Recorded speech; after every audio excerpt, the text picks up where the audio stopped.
Okay, this is class 7 English literature. Welcome, students. Uh, Today we'll do chapter 5 in English literature, Father's Help. And this is written by R.K. Narayan, who was an Indian writer. His name is often taken along with Mulk Raj Anand and Raja Rao as one of the fathers of Indian literature in the English language. Father's Help appeared in Narayan's book called Malgudi School Days. It is a classic children's book, and many generations have cherished it in India. Like his other works, this book is also set in the fictional South Indian town of Malgudi. It is a book revolving around a funny little boy called Swami and his peculiar antics. Children played a crucial role in Narayan's life as well as work. The writer has been applauded for his realistic depiction of the day to day life of a child in India. Now, in this chapter, the author has given a very realistic description of the day to day life of the child, and it also tells you that how telling lies makes things worse. Now, I am explaining the chapter to you. Lying in bed, Swaminathan realized with a shudder that it was Monday morning. I think you must also have gone with the same situation when suddenly you realize in the morning that you have to go to school. It looked as though only a moment ago it had been the last period on Friday, but Monday was already here. He hoped that an earthquake would reduce the school building to dust, but that good building, Albert Mission School, had withstood similar prayers for over 100 years now. Now, when this little boy Swaminathan woke up, he felt, he suddenly shuddered and he realized that it was Monday morning and he had to go to school. So, what he started hoping that if God could create an earthquake which would bring the building of the school down to earth. But no, nothing like this could happen. The name of his school was Albert Mission School, and many students like him would have prayed to God earlier, but none of their prayers were fruitful. The school had withstood all these prayers for over 100 years. At 9 o'clock, Swaminathan wailed, I have a headache. His mother said, why don't you go to school in a jutka? Now, what is a jutka? A jutka is a horse drawn carriage. So, what happened? Swaminathan started wailing, crying in pain that he had an headache. So, his mother said that, why don't you go to school? So that I may be completely dead at the other end. Have you an idea what it means to be jolted in a jutka? So when he said to his mother that he has a headache, his mother said that you can go to school in a jutka. Jutka means a carriage drawn by horses. Instead of walking, you go on that carriage. So he said that, have you many important lessons today?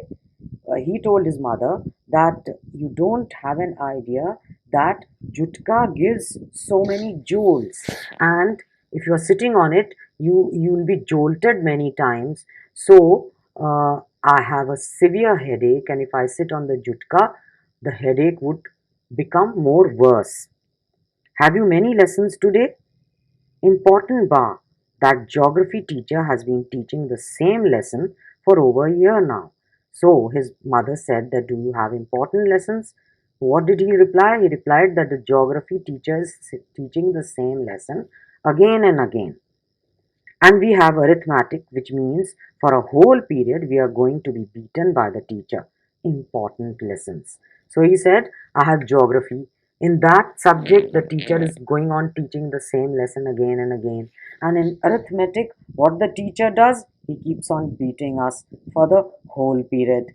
And mother generously suggested that Swaminathan might stay at home. So, with all his excuses, his mother agreed that he could stay at home.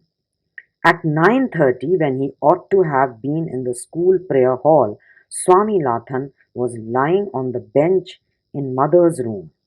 So he lied down on the bench which was in his mother's room. Father asked him, have you no school today? Headache, Swaminathan replied. Nonsense. Dress up and go. Headache. So, when he said headache to his father said that it was all nonsense. He was telling lies. And his father said that please dress up and go to school. Loaf about less on Sundays, and you will be without a headache on Mondays. His father said that stop roaming around and wasting time on Sundays, and you will be okay on Mondays. Why do you roam around wasting time?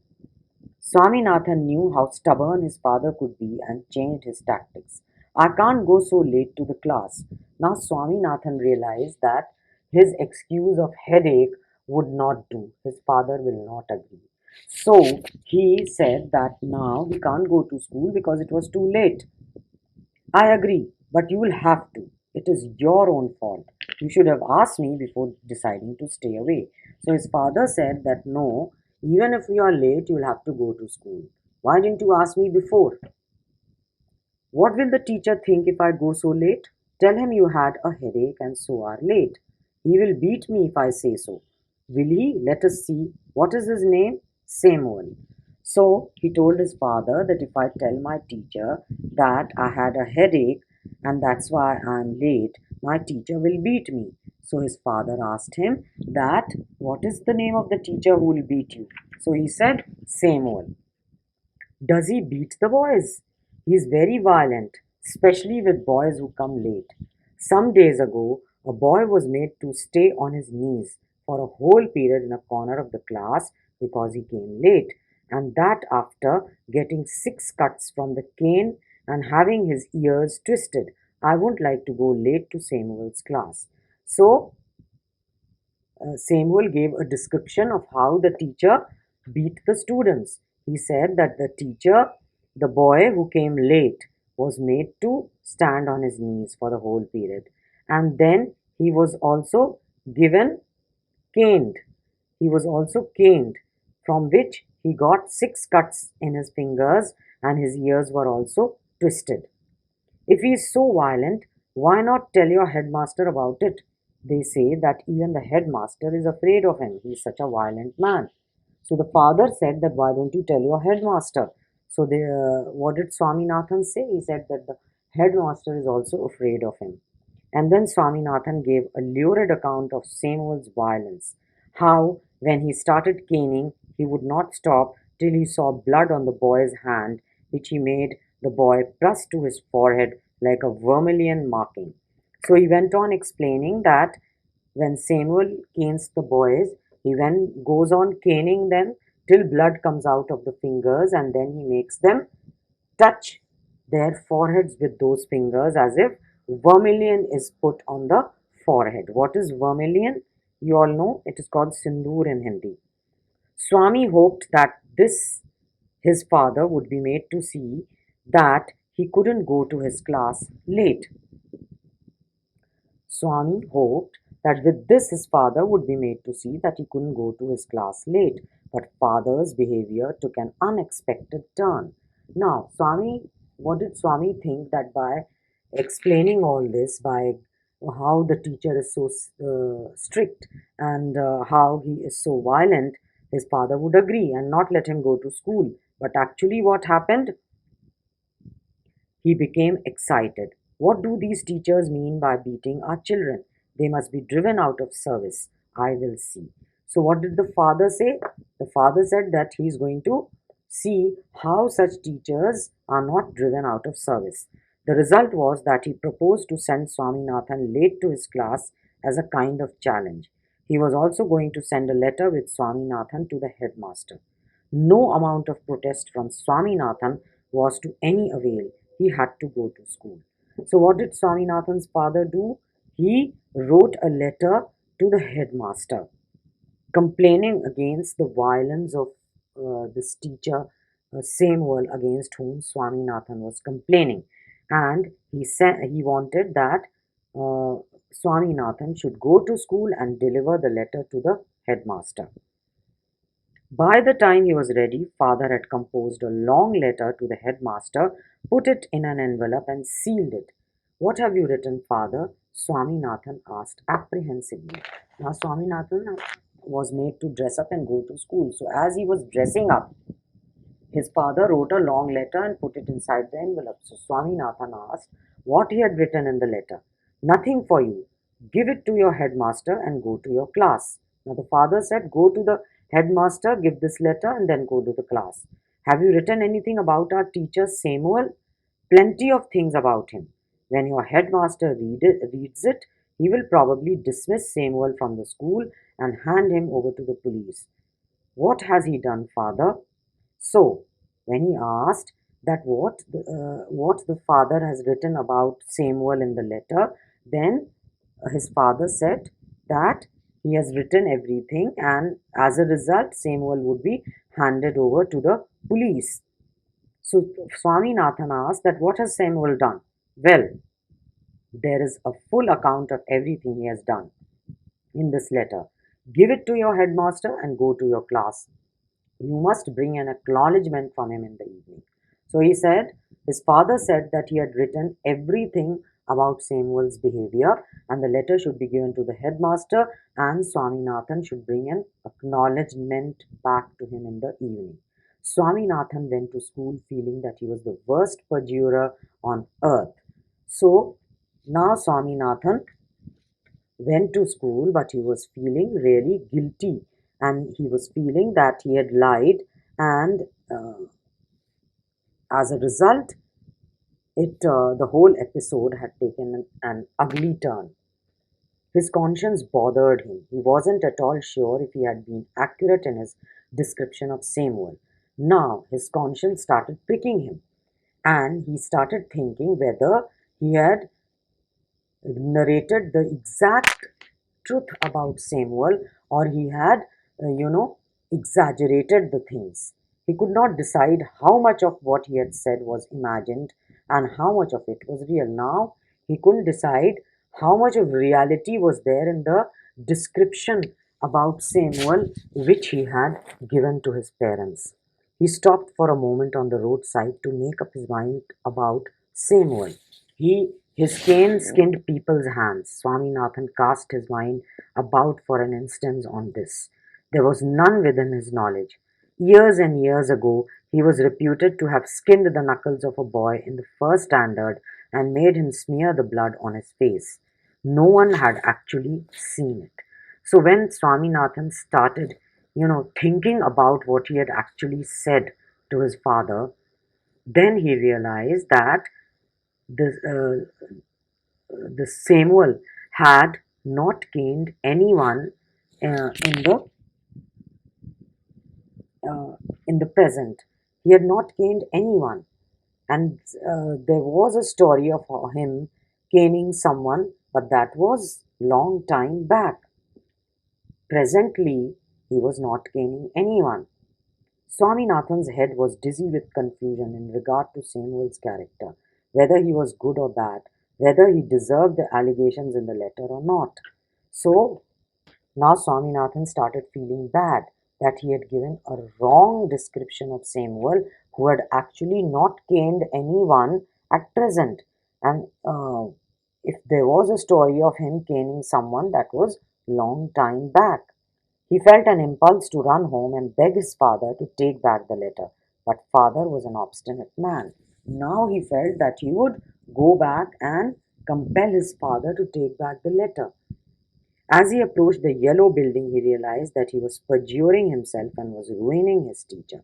Now, as he approached the school, as he came to the school nearer and nearer, he realized that he was telling lies and he was going to ruin his teacher.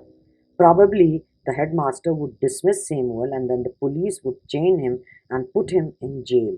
For all this disgrace, humiliation, and suffering, who would be responsible?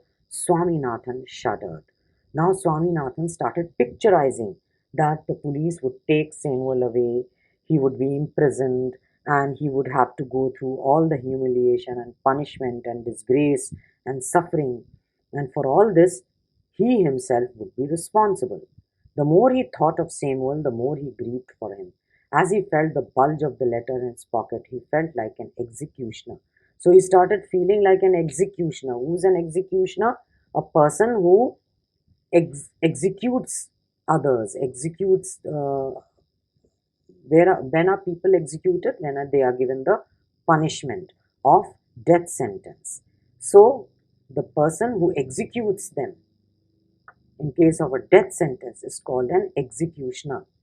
As he entered the school gate, an idea occurred to him, a sort of solution. So as he entered the school gate, he got an idea. He wouldn't deliver the letter to the headmaster immediately, but at the end of the day. To that extent, he would disobey his father and exercise his independence. So, as he entered the school gate, an idea struck him that he would not deliver that letter immediately to the headmaster. He would do it at the end of the day. There was nothing wrong in it, and father would not know it anyway. And he knew that by doing like this, his father won't know anything about it. If the letter was given at the end of the day, there was a chance that Samuel might do something to justify the letter. So he thought that by the end of the day, he might get some justification of the letter. Swaminathan stood at the entrance of his class. Samuel was teaching arithmetic. Now, when Swaminathan reached his classroom, Samuel was teaching arithmetic. He looked at Swaminathan for a moment. Swaminathan stood, hoping that Samuel would fall on him and tear his skin off. But Samuel merely asked, "Are you just coming to the class?" So, what did Samuel do? He didn't punish him, he didn't hit him, he didn't do anything. He only asked that, "Have you come to school just now? Are you coming to school now at this moment?" "Yes, sir. You are half an hour late." "I know it." Swaminathan hoped that he would be attacked now. He almost prayed, "God of Tirupati, please make Samuel beat me." So now Swaminathan hoped that he would be beaten, but he was not hit. Now he started praying to God. He started praying to God of Tirupati, because this is a story of South India where God of Tirupati is very, very popular. "Why are you late?" Swaminathan wanted to reply, "Just to see what you can do," but he merely said, "I have a headache, sir." "Then why did you come to school at all?" A most unexpected question from Samuel. "My father said that I shouldn't miss the class, sir," said Swaminathan. Now Samuel asked that, "Why have you come to school when you had headache?" So he said that his father wanted him to attend the school. This seemed to impress Samuel. "Your father is quite right, a very sensible man. We want more parents like him." So Samuel said that your father is quite right in having sent you to school. We want such parents. "Oh, you poor worm," Swaminathan thought. "You don't know what my father has done to you." He was more puzzled than ever about Samuel's character. So now Swaminathan was puzzled that Samuel was not punishing him. Instead, he was praising his father for having sent him to school. "All right, go to your seat. Have you still a headache?" "Slightly, sir." Swaminathan went to his seat with a bleeding heart. Bleeding heart means kindness towards. He had never met a man so good as Samuel. The teacher was inspecting the home lessons, which usually produced, at least according to Swaminathan's impression, scenes of great violence. Notebooks would be flung at faces, boys would be abused, caned, and made to stand up on benches. But today, Samuel appeared to have developed more tolerance and gentleness. Now, at that time in the class, the homework and the notebooks were being checked, but Swaminathan was quite subdued. He wasn't punishing anyone. No one was made to stand on benches, no one was abused, no one was caned. So he pushed away the bad books, just touched students with the cane, never made anyone stand up for more than a few minutes. If anyone was made to stand, they were made to stand for a few minutes only. And he just pushed away the books which were where the work was not good, and he just touched the students with the cane. He didn't hit them. Swaminathan's turn came. He almost thanked God for the chance. "Swaminathan, where is your homework?" "I have not done any homework, sir," he said blandly. There was a pause. "Why, headache?" asked Samuel. "Yes, sir." "All right, sit down." Swaminathan sat down, wondering what had come over Samuel. The period came to an end and he felt desolate. Now, So Samuel did not punish him and he just asked him to sit down when he said that he had headache and he had not done the homework. The last period for the day was again taken by Samuel. He came this time to teach them Indian history. So in the last period, Samuel again came to teach the class Indian history. The period began at 3:45 and ended at 4:30. So 45 minutes the period lasted. Swaminathan had sat through the previous periods thinking acutely. He could not devise any means of provoking Samuel.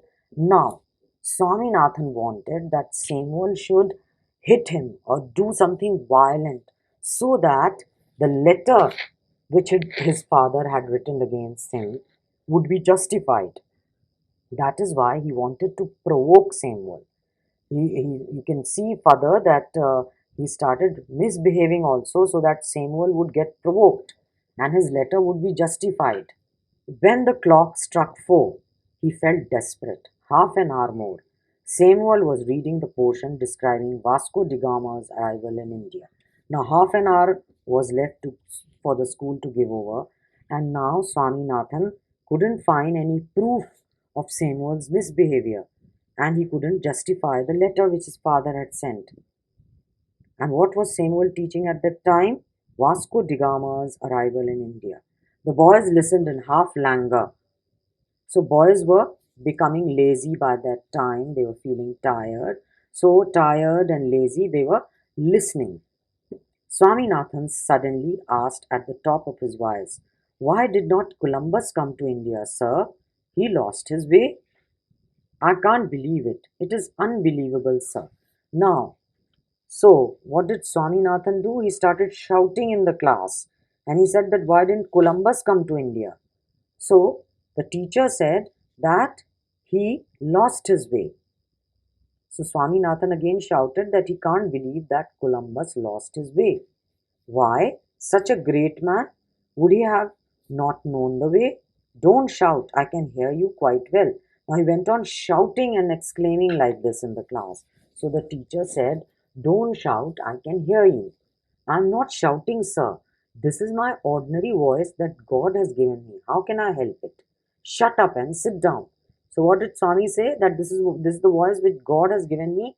I am not shouting. I can't help it. Swaminathan sat down feeling slightly happy at his success. Now, why was Swaminathan happy? Because he thought that he's been a little successful in provoking Samuel. Now, Samuel will become violent, and in this way, he will have some proof against him, and in this way, he can complain to the headmaster and give the letter to him. The teacher threw a puzzled, suspicious glance at him and resumed his lessons. His next chance occurred when Sanskar of the first bench got up and asked, "Sir, was Vasco da Gama the very first person to come to India?" Now, a child named Sanskar who was sitting in the first bench got up and asked a question. What was the question he asked? That was Vasco da Gama the first person to come to India?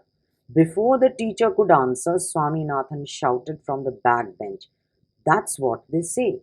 So Swaminathan didn't even wait for the teacher to answer. What did he say? He said that is what is said, that Vasco da Gama is the first one to come to in India. The teacher and all the boys looked at him. The teacher was puzzled by Swaminathan's obtrusive behavior today. So again, the teacher was puzzled, surprised that why is Swaminathan behaving like this, shouting from his place, not listening to the teacher, not listening to anyone, making remarks like this. "Swaminathan, you are shouting again." So what did the teacher say? The teacher said, "Swaminathan, you are shouting again." "I am not shouting, sir. How can I help my voice given by God?" The school clock struck a quarter hour. A quarter more. Swaminathan felt he had to do something drastic in 15 minutes. Samuel had no doubt scowled at him and snubbed him, but it was hardly adequate. Okay, so now Swaminathan was wanting that Samuel should do something violent, should hit him, should cane him, do something violent, otherwise it won't be enough to complain against him. Swaminathan felt that with a little more effort, Samuel could be made to deserve dismissal and imprisonment. The lead teacher came to the end of a section in the textbook and stopped. He proposed to spend the remaining few minutes putting questions to the boys. A few minutes were left, and the teacher wanted to ask short questions to the students. He ordered the whole class to put away their books and asked someone in the second row, "What is the date of Vasco da Gama's arrival in India?" So the teacher asked someone about the date of the arrival of Vasco da Gama. Swaminathan shot up and screeched, 1648 December 20. "You needn't shout." Now again Swaminathan was shouting. Said the teacher. He asked, "Has your headache made you mad?" So the teacher said that, "Have you gone mad with the headache? You are shouting in the class." "I have no headache now, sir," replied the thunderer brightly. "Sit down, you idiot." Swaminathan felt thrilled at being called an idiot. Now, he was provoking his teacher, so obviously the teacher started getting angry and called him an idiot. And as he called him an idiot, Swaminathan felt happier. Why was he doing all this? He wanted to provoke the teacher so that the teacher becomes violent and canes him or gives him some severe punishment so that he can complain to the headmaster about him.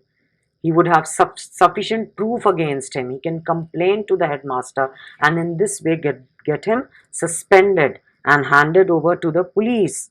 And in this way, what his father had written in the letter, all that would turn out to be true, would prove to be true. Unless he does all this, unless Samuel punishes him, whatever his father had written against him in the letter would not be justified. That is why he was behaving like this. "If you get up again, I will cane you," said the teacher. Swaminathan sat down, feeling happy at the promise. The teacher then asked, "I am going to put a few questions on the Mughal period. Among the Mughal emperors, whom would you call the greatest, whom the strongest, and whom the most religious emperor?" Swaminathan got up. As soon as he was seen, the teacher said emphatically, "Sit down." So when the teacher asked that who is the greatest of the Mughal emperors, again Swaminathan got up. Now the teacher asked him again to sit down. "I want to answer, sir." "Sit down." "No, sir, I want to answer." "What did I say?" "I'd do if you got up again." So the teacher said that if you get up again, I'd do the same thing which I've said. "You said you would cane me and peel the skin off my knuckles and make me press my injured palms against my forehead. All right, come here." So Swaminathan said that you said that you will cane me and cane me so much that the skin would come out of my knuckles and you would make me press my fingers against my forehead, my palm against my forehead. So the teacher said, "All right, come here." Swaminathan left his seat joyfully and hopped onto the platform. The teacher took out his cane from the drawer and shouted angrily, "Open your hand, you little devil." So the teacher was provoked and he called him and said, "Open your hand." And he took out the cane from the drawer. He whacked 3 wholesome cuts on each palm. Swaminathan received them without blanching. So Swaminathan received those canes. He got 3 nice canes on his hand, on each palm. After half a dozen, the teacher asked, "Will these do or do you want some more?" So he was given 6.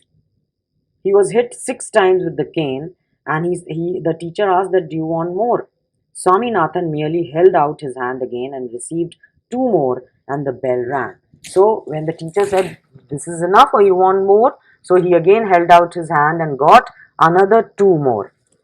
Swaminathan jumped down from the platform with a light heart, though his hands were smarting. So he could feel the pain in his hands, but as the bell rang, he jumped out. He picked up his books, took out the letter lying in his pocket, and ran to the headmaster's room. He found the door locked.